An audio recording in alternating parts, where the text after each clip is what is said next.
You're listening to the AfterBuzz TV network. Now, the largest new media platform on the web and your #1 source for after-show entertainment. Very good, Keith. Johnson.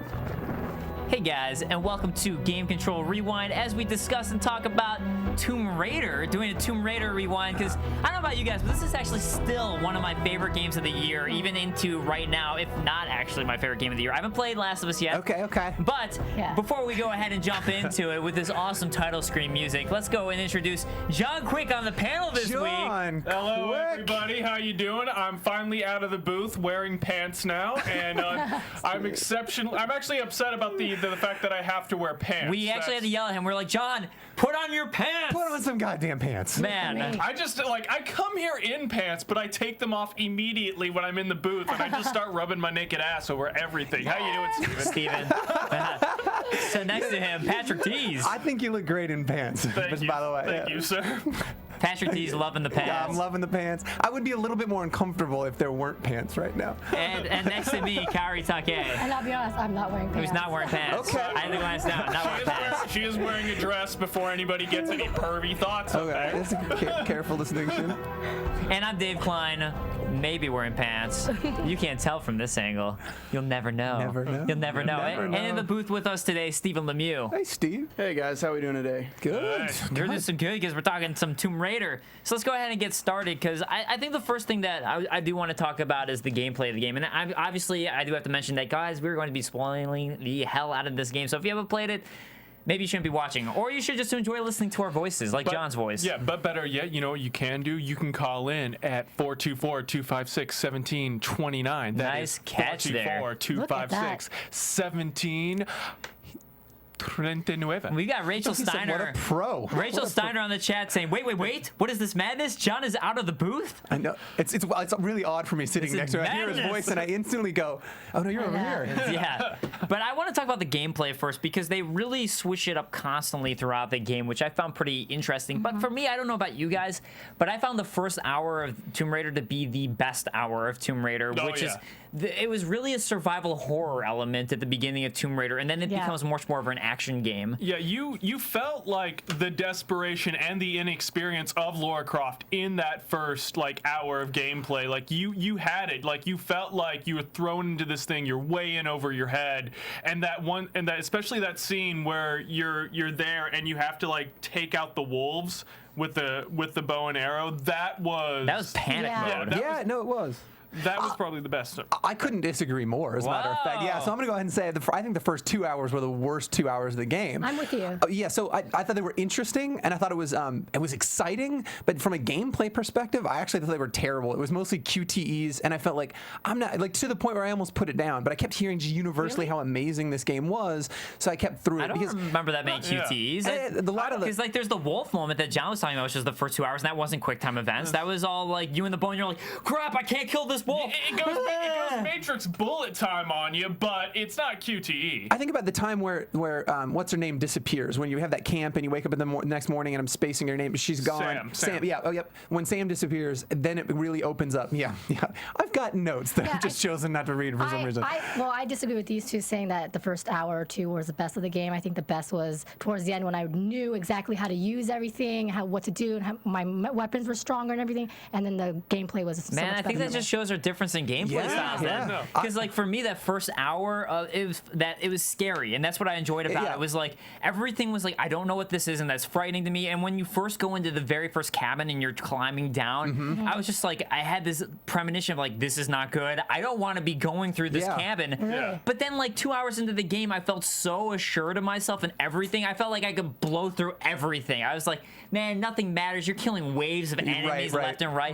And I really liked that beginning where a single wolf was a big deal, where I'm like, oh my god, a wolf. Oh, his bows and he's so quick. And then eventually, like, bows and arrows killed guys easier than wolves. And I was just like, these dudes are nothing. I'm just standing at a distance to snipe them with my bow. Yeah, by the end of the game, the bow was just like, it was overpowered. It was I chose to use. Well, the thing was, I chose to use the bow over the machine gun, but the machine gun was better. I just like the bow. I played almost exclusively with the bow. Yeah, the bow's just more fun. Unbelievable. The bow was like kind of like straight out of Crisis. Like, all of a sudden you're murdering things left and right with, weaponry from the 1500s. Right.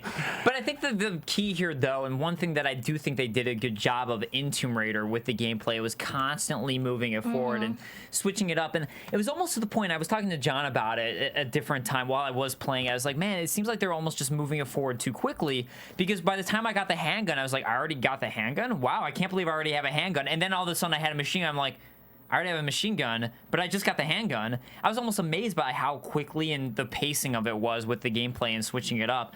But it really went from this survival horror to this action game. Right. Yeah. But I think that's cool, though, that they were able to do that and switch the style of the gameplay around. I will say this, the mechanic I did enjoy was actually the RPG elements. A lot of times in these action games, when you have those RPG elements, they're just kind of like almost really superficially there, and you very, very quickly just get where you have basically everything, or you already got your God mode layout. No, by the end of the game, like I was saving up experience, I was saving perks. I was actually like, what am I gonna buy with this or with that? It was actually, it wasn't as deep as a real RPG, but it was surprisingly deep for this style of game. I enjoyed that too. That was one of the gameplay elements I liked. I always liked these RPG integrations that we're seeing throughout, people throwing that in. That always brought me in, and that was why I liked RPGs so much.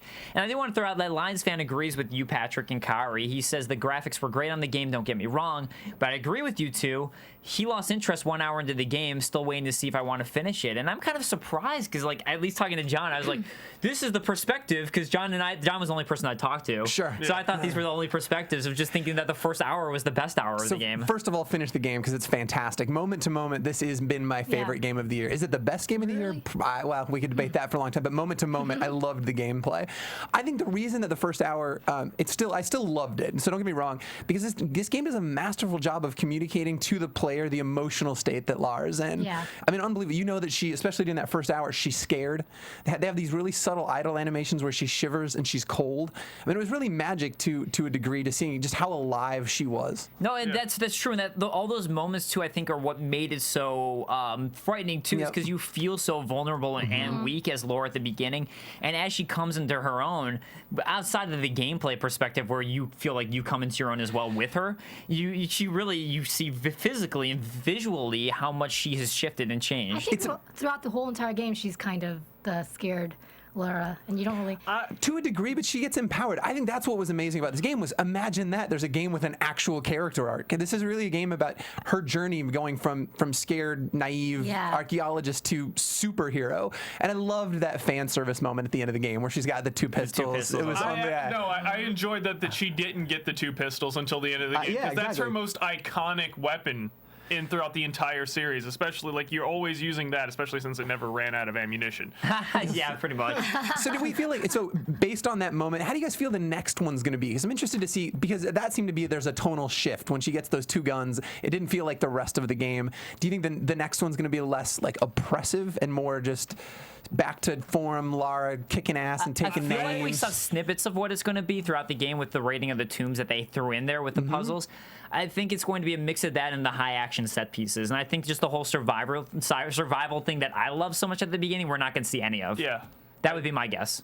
What do you think, John? I actually think it's spot on. I think we're going to go with a more action-y, kind of more badass. I think it's going to mirror more the tone of the movies starring Angelina Jolie than I think it is like the original games or anything else. I think that they took a lot from the character that Angelina Jolie kind of crafted and put that in there, and that's kind of the character arc. They wanted her to become that Lara Croft as opposed to necessarily Lara Croft from the games. But you know what? I like her character so much more in this game than her character in the other games. Hallelujah, brother. Well, yeah, absolutely. I was about ready to say it's not necessarily like that's bad. There wasn't a lot to the Lara Croft in the earlier games other than she's a badass. It's funny because you mentioned Angelina Jolie, because when I was playing Tomb Raider, I was thinking I would never cast Angelina Jolie for this Lara Croft. No. Absolutely not. I fell in love with this Lara. I really did. I mean, and I think it's a tribute to just what a beautiful game and how well animated. The love and attention they gave to all of her animations was unbelievable. Like, for example, she would come around a corner and she wouldn't do it in that janky way people do in video games, right? Sometimes she would touch the wall as she walked by, and then sometimes she wouldn't. And then sometimes she'd wade into water and she'd move the water out of the way, but then sometimes she wouldn't. She just felt very alive to me, and I think that really enabled me to connect with Lara as a character much more this round. Okay, yeah, and I agree. So, like, she's a much better and prominent character, and part of it was the writing too, which, John, I think you should really get into, because, John, you know a lot about this writer and a lot about how I know more about her father. Rihanna Pratchett is the writer of this, who is the daughter of famed Discworld and fantasy satirist Terry Pratchett. But the writing for this game was, like, they were going for like a kind of a character study of Laura. They wanted to have her have a very, very distinct character arc. They wanted to show that, and they wanted to have, I guess, like a more traditional narrative character arc for this character, and they strived really, really hard, and I do believe that they actually did achieve this. I did think with the narrative of the gameplay, the overall narrative was kind of fun. I think that you got more of that narrative through if you went around and you found those those secret tapes from the Portuguese traders, all those like secret tapes, especially Matthias's secret tapes. Those were great. Those were all like really fascinating. But like where it came in was the character relationships felt very, very kind of genuine, even though everybody fit into an archetype. They like a lot of the characters were less of characters in their own rights, and more of them were like they were archetypes. Like Alex was just like he was there to serve, that kind of purpose that he served, which is like the kind of like the love interest that's pining for Laura, that Laura just kind of like finds out at the end. It's like as he sacrifices himself. Yeah. I actually thought that the ancillary characters were all paper thin. They were throwaway. In fact, I think if I had to point to a weakness in this game, it would have been everybody that wasn't Lara. Nobody's really fleshed out. They were Sam? really. Sam was fine, but kind of a little generic. I really didn't feel. I felt like Laura might have had a little girl crush on Sam. Maybe I could see that. I mean, I felt like James Whitman, Dr. James Whitman, had a bit of he had a bit to him, like that, the more dimensions. Like he's the celebrity guy, but really behind He's it, a boob. Yeah, he's an idiot. He's the douchebag. He's the douchebag. That's what he was all about.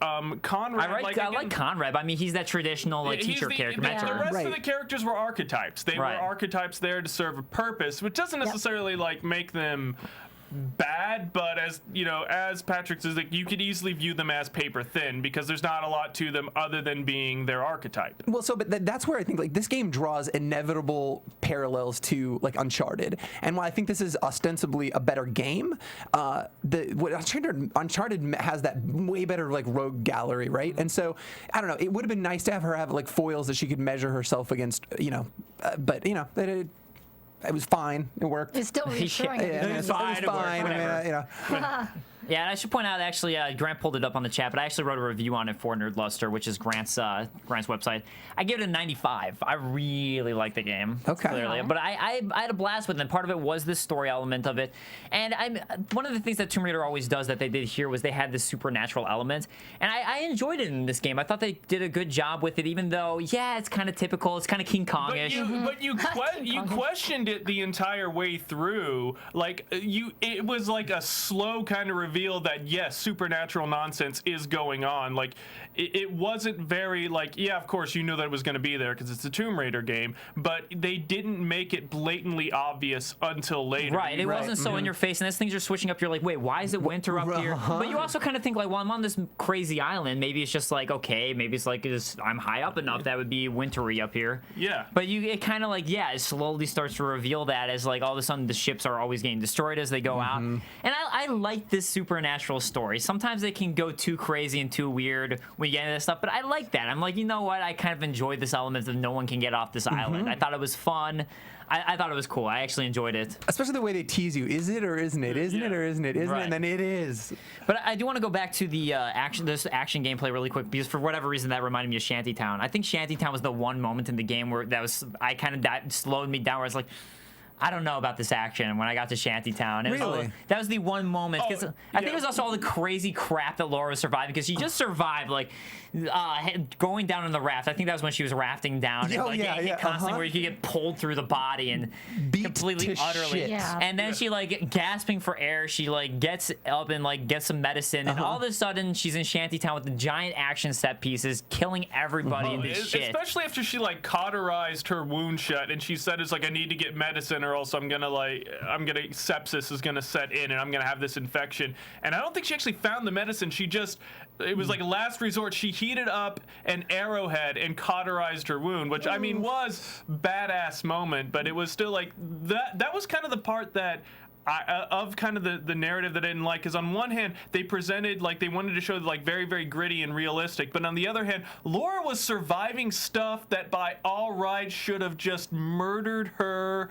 or put her down within 5 minutes. Yeah. She's John McClane from Die Hard. Pretty much. But I think Even maybe, the same outfit, like that wife beater. Yeah. I think maybe that is where the action sets kind of bother me a little bit, where I like the survival horror element so much, because the survival horror elements felt so real. Yeah. Because it was, with everything, it was gritty, it was real, it felt like, man, she could survive this because she's barely surviving, but I can see it.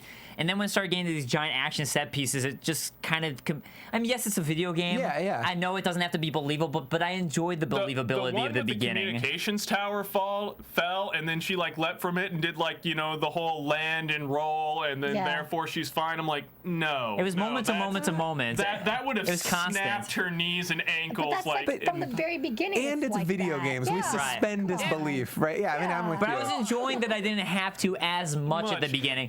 And that's when it was, I think that's why it was the discrepancy for me later on, was because at the beginning they did a good job, such a good job making it believable, that it became a discrepancy at the end of the game when it was so extreme. Interesting. I did love that. You're right. The way they set that up, that dynamic camera, like, you know, like they do that great job of having you feel height, like when she walks across the log and then the camera shifts up to show you the depth, and it is terrifying. It feels real. Now, don't get me wrong. I gave this game, as I said, a 95. Yeah. I still love the game. Right. I still enjoyed these things, but that was the point where it got a little crazy. But another thing that I really enjoyed about it was, going back to the gameplay, I love the slow buildup of the abilities that Laura got, where once you can climb on the walls and you get the hook that you can use to climb up.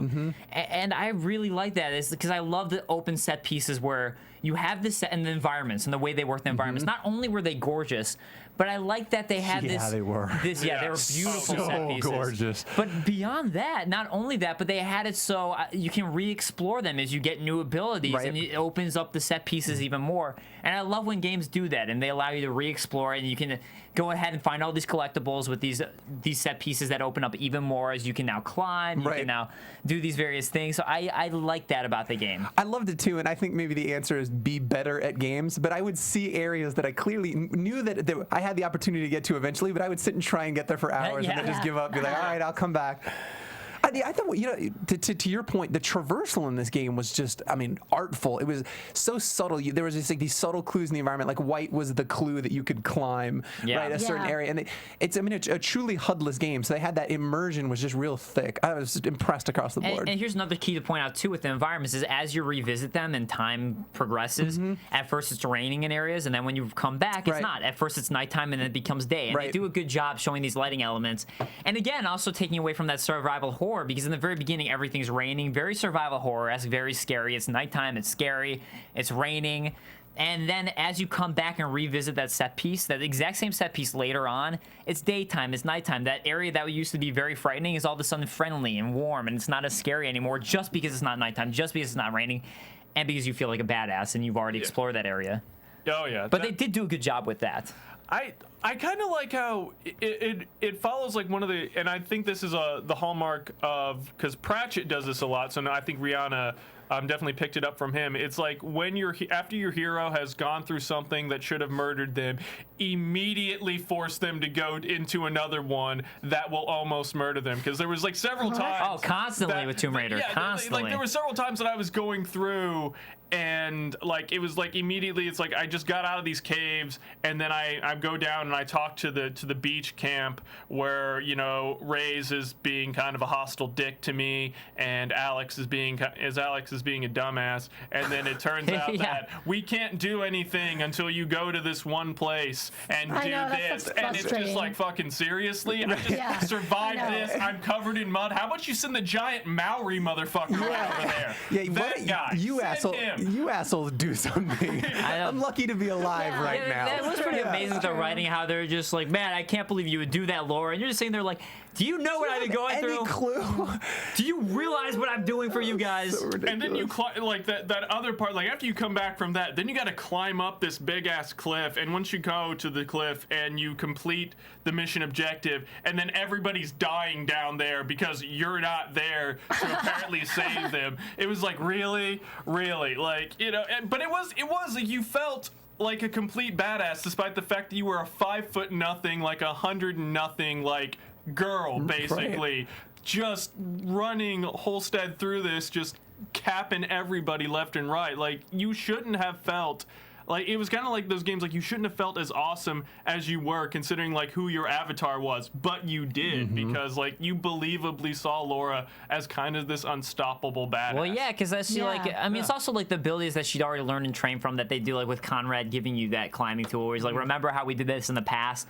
And that was neat, right? Like, Right, so they build it up. informed you like how she'd learned that. Right, so it's not just like all of a sudden you're like, I can do this. They kind of build it up as like, okay, I can see this because she has adventured in the past. They try to build the story around this, her character. She had the badass mentor. It definitely felt like there's a lot of depth with her in this particular one, because she has such attachment to Conrad, and when he died, she was really sad and crying. You're like, man, I really like this Laura so much better than the other one. So much better. And something else that's I think is to point out too in this game is she doesn't really have a particular love interest. Sam? You could argue that Conrad, Sam, Question mark. questionable. But I mean, like, you could argue it felt like maybe Conrad she had something with, maybe, but there wasn't anything indicated. Only is indicated that Sam is the one who had the relationship, not Laura. And that's kind of an interesting thing, just in terms of just empowering her character in a sense that she doesn't have anyone that she has to rely off of, per se. It's kind of like a inverse bromance. I don't know what the hell to call it, because it is more like a bromance. It's a bromance. It's a bromance without being bro. It's a femmance, girl. Yes, she's the expert. I want to. When what do you Sam think? was recording her, I felt like they were gonna go in for some kiss or like turn off the lights. But it was a little intimate, right? Maybe you're projecting your own. Maybe projecting your own. Maybe. I did not get that vibe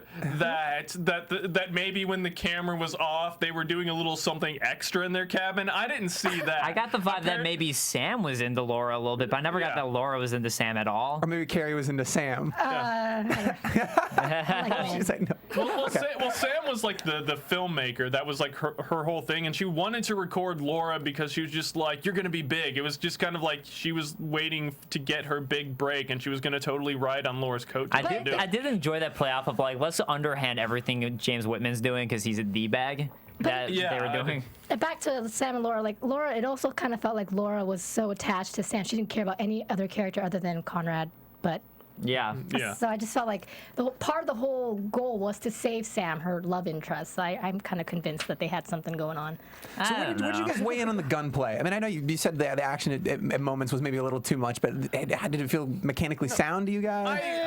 The gunplay wasn't bad so long as like you weren't doing that basically horde mode. Like in those moments where it was just waves of guys and you were in like one fixed position shooting dudes. Like I didn't like those. The only time I really enjoyed that was that one scene when you're on that like ship that's suspended like midair and you got guys on either side. Like that I thought it was awesome because I'm just like crap. Like I'm shooting guys over there and there's some guy that's like tacking me from the back and I'm like shit and I gotta turn and like cap a few guys. Like that I liked. Mechanically speaking though, I think it was sound. I thought so too, absolutely. And I thought for the most part, outside of those horde mode elements, like the encounter design was pretty awesome. Yeah. Because it mixed that traversal and like really competent gunplay. I loved it. But it also allowed you to play your style that you wanted. Absolutely. And I was able to go stealth all the time, which I wanted to do, but you definitely could pull out your pistol and not play it that way. And you could do fine, which I like. They allowed it. Yep, I went by 50-50. I just mixed it up, right? Yeah. I loved it.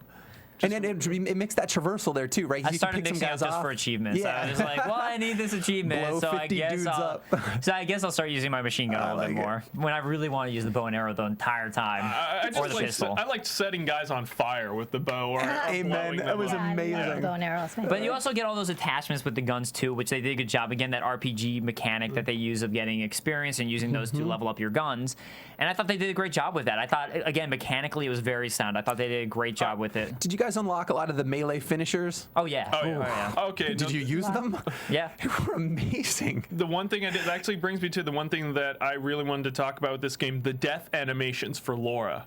Oh my god. Oh, those were They were brutal. disturbing at It's points. just almost weird, like porn-esque. Like, I was it just was that, terrible. I was almost gonna go there. I'm like, do I want to go to this weird graphic porn-esqueness with Yeah, it? it was just- But it was just so disturbingly like grotesque. Oh, I didn't know. I think the game was fairly. I played it on normal, so full disclosure. But here's the I think game. it Would we be saying that if a guy died that way? I don't think we would. I mean, no. I didn't Yeah, see but it it's that because way. she's so sexualized. I mean, yeah, you're right. Well, no, hey, you can have a good-looking lady doing crazy things. That's what it says. she wasn't as sexualized as they could have made her. Yeah, she was like shapely, but she wasn't like hyper sexualized. I would agree. Yeah, I think they had a good balance there. She seemed athletic. Right, I liked her because she to me she was far more attractive as a guy to me Sure. because she was more normal, but she's still a very attractive girl. But she wasn't this like crazy, ridiculous, over the top. But she's still an attractive. She was girl next door. Let's go with Yeah. that. If you want to.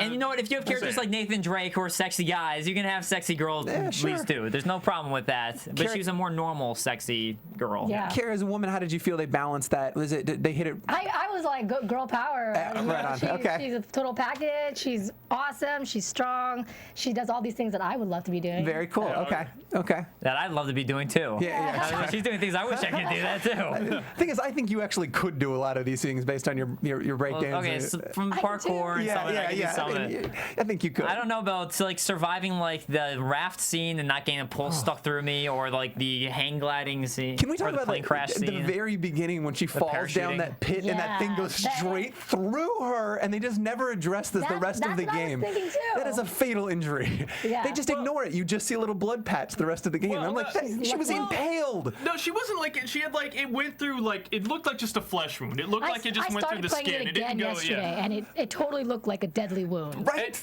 It did. I I know. thought so. I know. I was like, well, that was the shortest game I ever played. I just wrote it off as like, well, I guess it's like through the side Yeah. part where there's no guts, I guess. Yeah, no, I thought it was just like it just like went through like skin. It was a flesh wound. That's what it looked like. A to really me. bad flesh Yeah. wound. And it was pretty effective too when you were like press X to like pull it out and your pad was rumbling. I'm like, I don't want to do this. I thought it was really well done. Very well, good Oh, implementation. just the start too with like her hanging upside down in the creepy area. It was fantastic. It's awesome. But I want to talk about the multiplayer too, because I don't know if you guys actually even tried it. Didn't touch it. I did try it because I wrote the review for Nerdluster. And not good. I mean, it wasn't horrible. It wasn't like, wow, this doesn't work. Right. It just wasn't particularly that How fun. does it work? It's literally just like an arena style game where it uses the same gameplay mechanics as Sure. you would, except arena style. Yep. It just doesn't work arena style. It just doesn't work. It was straight up tacked on. Right. It was straight up tacked on. They announced it like a week before the game came out, right? Yeah. Just like Yeah. a last second reveal. I mean, you know what? The thing is, as a gamer, fine. It exists. In my game, there's nothing wrong with that. I don't know why reviewers, I think some reviewers were slamming the multiplayer as like this. And it's like, you know what? I didn't buy the game for that. There's no reason to slam it. It works. It's just not, but the game is so good, there's no reason to slam that. Hey, it has a multiplayer. Why would I slam it for having an extra option? The point is single player didn't suffer because they had a Right. Single player no. didn't suffer from it. Yeah. So there's no reason to, Right. you know, bitch out about it. How do you guys feel about how it dealt with violence? Because, you know, for all intents and purposes, this is Yeah. another murder simulator. But then, you know, they have that first scene where... Just a bit. Yeah. So the first scene, though, when she has that first pistol kill, how do you feel they dealt with that?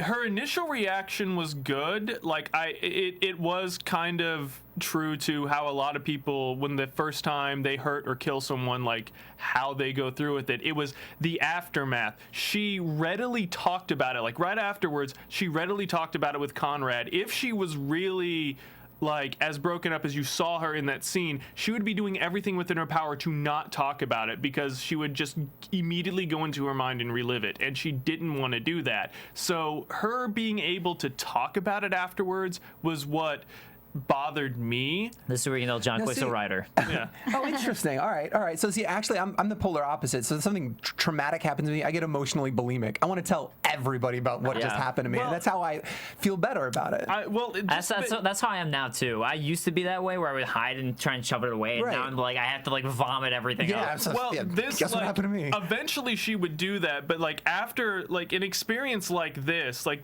it causes a massive dissonance in a person because they view themselves a certain way, and this shows them. John that knows they're from kind experience, of by the way. Like How many people have you killed? Not killed anyone, but it's something that like people don't usually immediately talk about. And it's like that's where PTSD comes from. Like people go insane from stuff like this, even if it is in a self-defense situation, like it was with Laura. Like it will drive people insane because it is so counter to how we view ourselves as human beings. Okay. That it's not something that you can be simply brushed aside, which they kind of did, which bothered me on that. Well, It did bother you. Yeah. So it didn't work for you in the game. Yeah. Not really. Well, clearly it worked for you though. I don't know that it worked for me, but I thought it was novel. Most games just go right into just again that murder simulation, and Right. the narrative only serves to move you from one place you kill dudes to the next place you kill dudes. I actually really liked that she paused. Right, I mean that would be a terrible thing to take a human life. Yeah. And granted, Yeah. I would have liked a slower gradient for her to go from like never killed anything to a Terminator. Yeah. It was pretty quick. It was a pretty quick transition, and they solved that by saying it's surprising what you can do when you're. It's surprising how easy it is. I think is the language. Which I think they should have had that conversation after she failed to save the pilot, because if she had not talked about it and had that obsession with saving the pilot and was totally going at it, and then when she failed, that should have been her emotional moment when she talked about the fact that she killed someone. But I think like she's growing really, really quick in this game because she starts off being super vulnerable, being scared, and so it's like building up to the Laura that we know from back then, that she's super shut off, super Angelina Jolie. I gotta say, I don't think she needed to make the full transition in the game. Honestly, I don't think they need to go all the way to it, Well, they because I would have didn't, enjoyed a but- second game where she starts. You still have this character Yeah, progression. a Because longer- I like the character progression. It was great. I really enjoyed that about this game. But overall, though, what did you guys think overall? What are some overall thoughts about the game? And what was your overall decision? I want to know, guys, were you guys not surprised by how James Witt, the doctor, died? And were you surprised that he was a backstabber? Or were Not you at like, all. No. Not at all. I know, That was right? telegraphed, That was the one thing that I was for like, sure. oh, God, come on, how do you not tell? Not at all. But overall, though, Kaori, what did you think about the game? What I was liked your it. overall decision? I liked it a lot. I've started playing it again yesterday, and yeah, I liked it a lot. Yeah. All right. What did you two think? I think that, while, flawed, just a little bit, that one moment narratively was flawed for me, and of course the characters, and, barring those, like, horde moments, I think that it was an extremely well done game. It was well written, had, extremely tight mechanics. I think the only complaint that you could, as a hardcore Tomb Raider fan, is complain about the puzzles and, kind of the fact that raiding tombs was kind of this extra, like, tack on game.